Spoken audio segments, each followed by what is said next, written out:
खै के भन्नु र खै। यो देशको अवस्था हेर्दा कहिलेकाहीँ त लाग्छ हामी कस्तो अभागी पुस्ता हौँ है।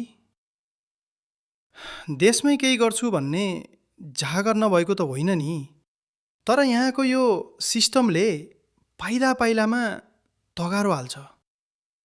आजकाल त काठमाडौँको सडकमा भन्दा त्रिभुवन विमानस्थलको प्रस्थान गेटमा धेरै भिड हुन्छ। त्यहाँ गएर हेर्ने हो भने हरेक दिन हजारौं सपनाहरू रुँदै रुँदै विदेश उडिरहेका छन्। कसैलाई आफ्नो घर छोड्ने रहर हुँदैन, तर के गर्नु, यहाँ बाँच्न यति गाह्रो छ कि आफ्नै देशले हामीलाई पढाया बनाइदियो।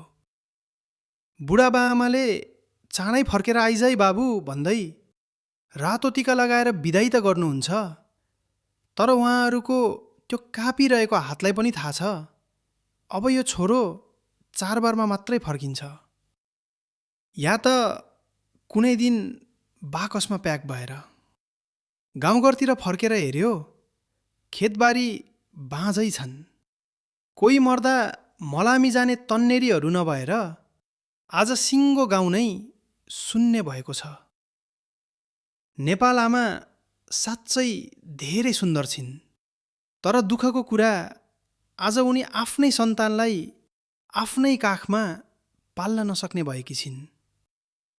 रहरले को पो आफ्नो घर छोडेर 50 डिग्रीको घाममा जल्न जान्छ र?